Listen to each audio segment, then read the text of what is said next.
Ciao. What's up, everybody? Alright, so today we are going to talk about a pretty big topic in the comments section that is often brought up a lot. And it's pretty much going to be like this. Do foreigners get scammed here, overcharged, ripped off, essentially? So, yeah, we're going to talk a bit about this. I have some experience with all three. I think scams were way more common like 10-15 years ago. When I first came here, like, I don't even know, 10 years ago, there was definitely some scamming going on. A lot of that stuff has gone down. So yeah, it's very common in the old comment section. The biggest thing people like to say is, oh, take your girlfriend with you and you'll get a better deal, like at Bentham Market and all these places. When purchasing something, first, pretty much everything's a negotiation here. If it's a street seller or a market seller, I mean, the only place you're not going to have a negotiation is at, like, you know, the mall, like a real mall, where there's like international brick and mortar places. There's no bargaining there. But everywhere else is kind of a bargain. I mean, especially if you buy stuff in an outdoor market or like a market where there's a bunch of vendors. All that stuff's up for negotiation. Usually, especially Bentham. From what I've noticed, at least my Vietnamese girlfriend and a lot of Vietnamese I know don't bargain much on anything. They pay whatever the set price is. So taking Winnie to Bentham Market would be a disaster. I'd pay even more for stuff. So I don't think there's as many as you think. You know, I just tried to buy Nexium on the Bentham walking video, and somebody commented that they doubled the price because I was a foreigner. It probably used to be like that way back in the day, but it's just not like that here anymore, you know?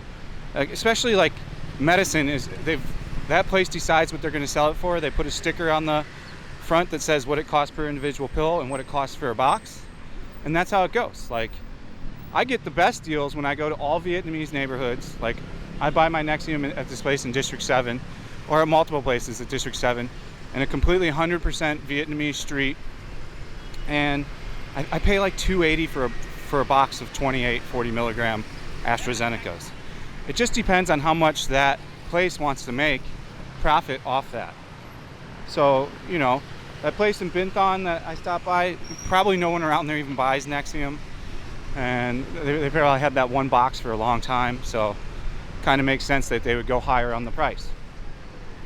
The kind of scams you see here, we'll go into some detail about that, because there are some scams, and there are still some scams, especially on Boy Vane.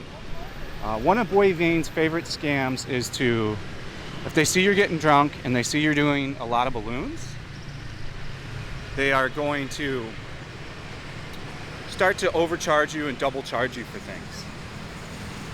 They've even got a method like past like 2 a.m. if you're out there really partying hard and they know you're really messed up. You'll go to pay your tab, right?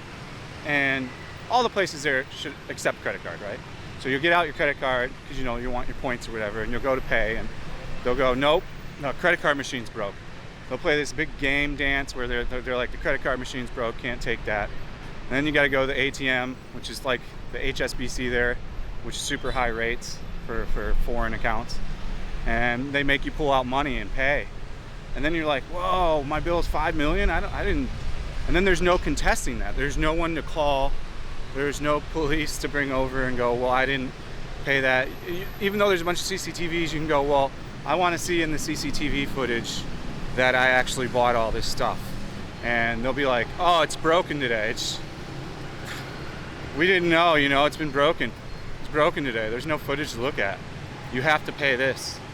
And then they'll try to, if you try to really like make a stink about it and get aggressive, magically like 3 or 4 V8 guys will show up and start threatening you if you don't pay, so then you end up paying it. That is a big situation you can get into. Ways to avoid that is don't carry a check. I swear, after every drink, check out.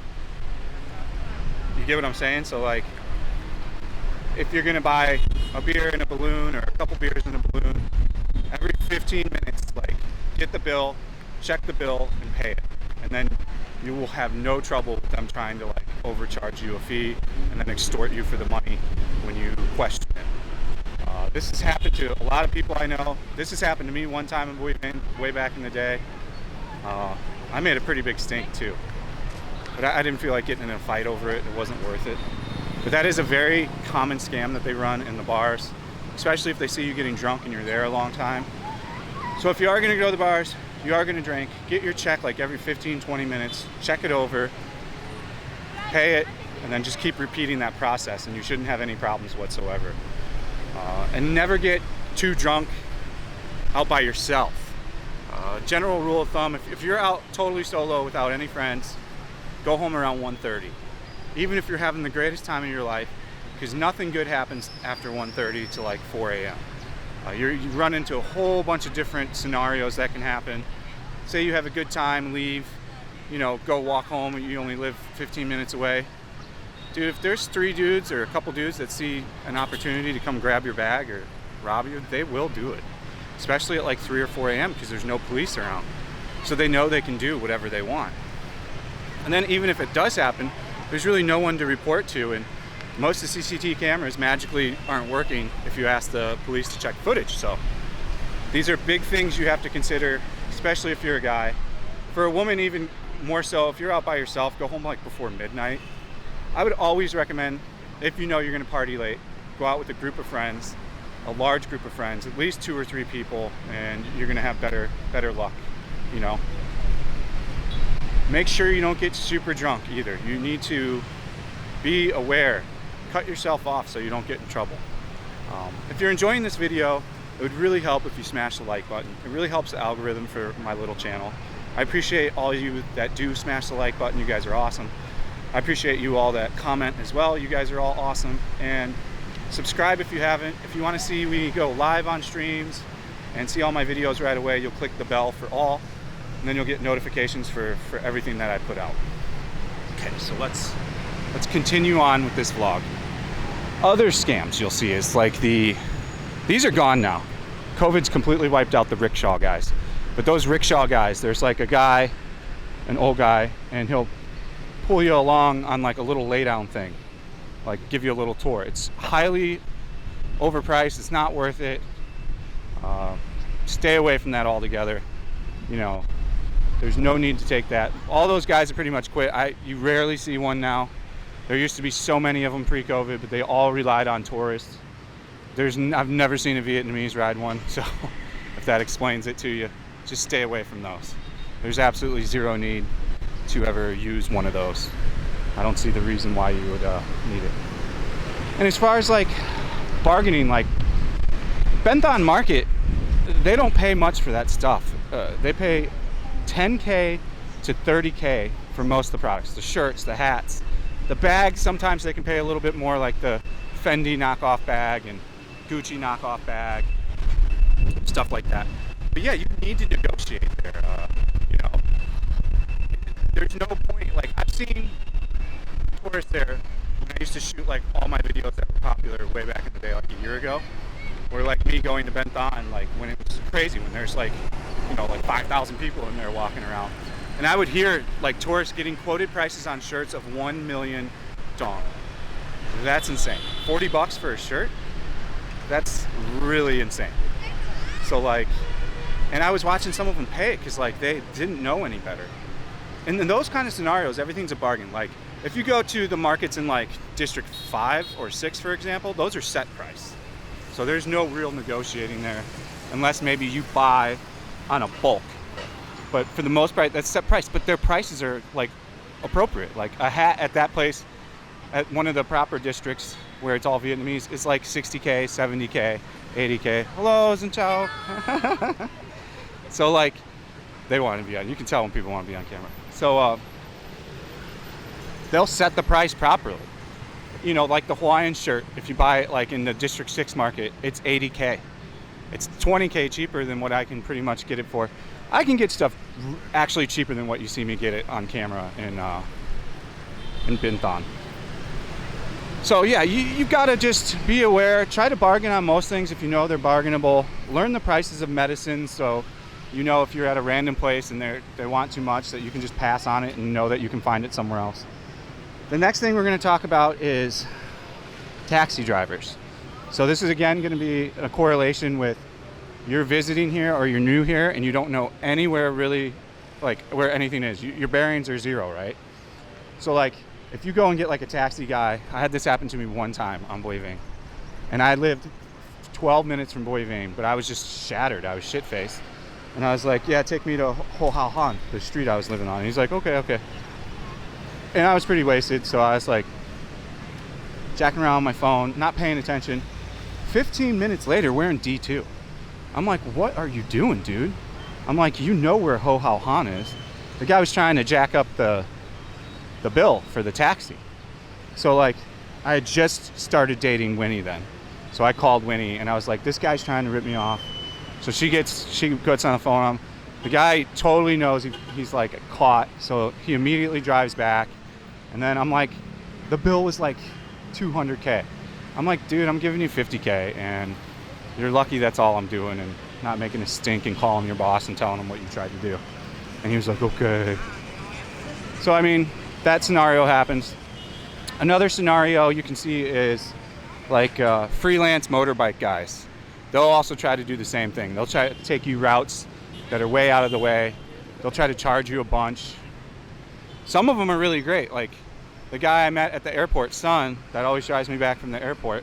You know, he's a legend. He doesn't charge me much of anything. You know, if you watched one of my first videos, I give him a $20 tip at the end for taking me from the airport with my huge ass suitcase. And he was just sweating, dying. But that guy's legit. He's nice. But like these dudes around Saigon that are sitting here and like, do you want a moto ride? Stay away from that stuff. Like, you know, Grab's going to be safer too. I'd say Grab is going to be your preferred service because you get the guy's name, you get his license plate number, you know, it's kind of like using an Uber. It's safe. You're not going to have relatively many issues from using that type of service. I'm not too big of a fan on Grab drivers because they drive like freaking lunatics, like crazy lunatics. So the next thing that we can talk about is the lottery tickets. They're legit. They're 10K a piece. So if you want to help out a lotto ticket vendor, they usually are pretty poor people. But if like this guy over here, he's disabled selling them. But if you do want to help them out, just buy like 5 of them for 50K, $2. They'll try to sell you all the same number because they've got, this is kind of the way Vietnamese think. They think if the one number hits and they got it 5 times, and that's 5 times 1 billion. I think it's 1 billion when you win. So, I mean, these guys are fine to help out with. Absolutely no problems. And ciao. Calm, not right now. Later. I'm filming. I'll buy some off him later after we wrap up this video. So yeah, there's not much. I mean, you could choose to get yourself ripped off. Like, other scenarios can be at like the wet market, like buying vegetables at the wet market. I remember one time you saw me get ripped off on the seafood. I just paid it. I was like, whatever, for the blue crab lady. I knew I was getting ripped off, but we were making content and I didn't want to sit there and get in a debate about it. I was just like, whatever, shoot the content, pay for the crabs. But that scenario can happen quite frequently, especially if you're in like an all Vietnamese wet market, like where it's not anywhere in like where Westerners live. Like a couple months ago, I was at the one in Bintan, and I went to get a tomato, an onion, and something else. It might even be on film. The lady's like 100K. I'm like, what? It's like 100K. I'm like, you didn't even weigh it. I'm like, 100K? I'm like, sao? And then I'm like, kaum, makwa, which sao is lie, kaum is no, makwa is too expensive. And then she just gave me a dirty look, and then I just walked away. So you just got to know when you're kind of in that scenario. Other things that you can get suckered on or scammed on is like the karaoke rooms. I hate karaoke. I don't do the karaoke rooms. My one buddy likes them, so I've heard tales and stories. But like, you can go to a karaoke room and they'll bring you a beer, and they'll bring you some like ugly girls to come sit in there with you, and you won't even do anything with the girl. You'll just have like 2 or 3 beers, sing a few songs, and you'll get up to go, and you're with like 2 or 3 buddies, and they'll be like 2 million dong, which is close to $100. And you're like, what? 2 million for what? We sat here and sang 3 songs, and each had like 2 beers each, and like ladies as old as my mom came and sat with us. What am I paying for? So it's just being aware of things and not letting things like get ripped off, you know. Like I had a guy comment today about the medicine on the Bintan market video. He's like, well, oh, it's because you were white, they instantly just doubled the price. That very rarely happens here, where they're like that kind of, like, I guess you could say racism doesn't really exist anymore. People completely have let go of the war. They don't care about that shit. They welcome Americans here, no problem. I've never had anybody come up to me and talk any kind of political shit that's Vietnamese. I've never even heard Vietnamese really talk about politics, so it's just not in their wheelhouse. One thing I have had happen to me is I was just sitting on Boi Vang at Go-To with my buddy June that lives in Hanoi, and I was literally just sitting there, and we weren't even talking anything about politics. I think we were talking about like business, like, because he's got like a bunch of small businesses going, and this like British guy just walks up to me and he goes, "Fuck Trump, fuck you, you're a piece of shit." And I was like, what? I was totally taken by surprise. I mean, he was a little drunk, but I was like, what is this guy talking about? Is he serious right now? That's the only time I've ever experienced any kind of anti-anything, was from a foreigner. Go figure, right? So if you didn't check out the Boi Vang video, I recommend you check out the Boi Vang video in a little bit. 5 foot, I just told him 5 minutes. So if you didn't check out the Boi Vang video, it's very interesting. Boi Vang is forever changed now. What you knew of Boi Vang, you will never see again. A lot of the places are getting remodeled, but it's just going to become a super expensive, pricey place to go. That's not as fun as it used to be. Other scams. Let me think if there's any more other scams. I tend to say pay in cash unless you have like a Quicksilver or a card that gives you cash back and doesn't charge you any foreign transaction fees. Capital One has a Quicksilver card where they don't charge you any foreign fees. It's a great card. You get a little bit of cash back on it too. For the most part, I say take out cash, not a lot. Take out 2 to 3 million at a time, and pay in things like that. Never let a bill get too big and too long to where you can't have any discrepancies with it. Always go out with a friend if you're going to be out late, especially if it's a friend that's wise on the bill. Like, I learned a lot from my one buddy with the bill thing, because we would check out like every 30 40 minutes, and like if there was a double charge on there, he'd be like, "This is bullshit," and then they would usually correct it. But if you let it go too long, like for hours and hours, say you're at a bar for like 3 hours and you got this huge bill, there's nothing you can do. You're at the mercy of Vietnam. And yeah, they do snarky, snaky stuff like that. It sucks. Eventually that stuff will change. And remember, like, violence is used to solve problems here if you don't like pay up or they're not agreeing with something you say. They are very quick to do violent things if you get into like a strong confrontation, and especially if there's alcohol involved. So you need to just don't act like a tough guy here. You know, you got to take some L's if you're not being responsible, and take them in stride. It's part of being in a different place. I can't think of too many other. There's pickpocketers and stuff like that, but that's really common on Boi Vang. So there's a massive amount of pickpocketers on Boi Vang. So if you're loose with your stuff and you don't, you know, I recommend zipper pockets always, but Boi Vang, it's very easy to get your cell phone taken, to get your wallet taken, to get a bag taken, especially if you don't have it on you at all times. Like, if that thing isn't glued to you, you will lose it in Boi Vang. I promise you will. I've lost a phone there before. I mean, I dropped it on the ground for like 10 seconds and it was gone. So like, you have to be very mindful of all your belongings, especially on Boi Vang, and really kind of anywhere you go. Like, if you left your bag, for example, out somewhere and walked away, there's a strong chance it's going to be gone and you're not going to find the person that took it. If you leave your cell phone, I mean, if you leave your cell phone anywhere now, people are going to steal it, unless you're in like Japan. That's like the only country I can think of where people usually tend to return it or take it to the local police box, because they have these little police boxes everywhere. It's kind of a cool system. Yeah, you just really got to use your brain, don't get super drunk, and you can avoid a lot of the problems that you could have here.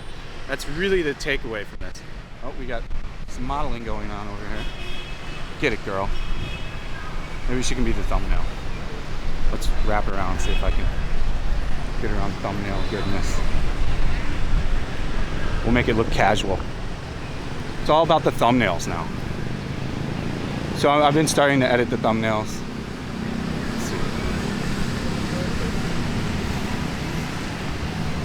I don't know if I'll be able to get her though. Camera on camera crime. Let's see. Fierce model pose. And boom. Screenshot. See? Screenshot's perfect. That's all you need to do sometimes. Be a little creepy. Well, yeah, I think that's it. I mean, I'm gonna end in a little advice for women. Definitely always use Grab app.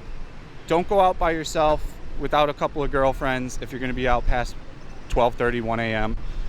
Be responsible on that stuff. Always use a Grab so you can verify the license plate and what the guy looks like in the picture. Be smart. Don't just randomly get on a bike, even if the guy's got a Grab jacket on. Check all that stuff. There's just a big problem in Hanoi with these boys, these 15, 16, 17-year-old kids going around sexually harassing. Some even got assaulted in Hanoi around some lake. They finally caught them, so that's been put to rest. But travel in packs when you're women here. Be responsible. Make sure, like I said, you get the Grab where you can verify the number on your way home. And for the ultimate safety, take a taxi. Like, it costs a little bit more. People get really wrapped up in being really cheap here once you've been here for a while. Like, you're like, wow, that's a $2 ride home. That's insane. I could do that on Grab for 87 cents. So, like, don't get in that mindset of being super cheap here just because things are cheap too. I mean, there's a line, you know what I'm saying? There's a borderline to how you can rock that stuff out.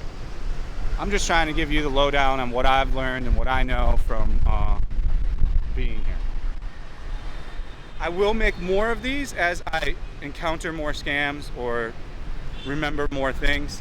If you have anything to add to what the topic is, just drop it in the comments. Whoever adds the best information, I'll pin it. So yeah, I'm sure some of you guys got even more stories than I have. If they're over 10 years old, it probably isn't applicable to now, the times now, because times change. So I hope you guys enjoyed the video. See you on the next one, and peace out.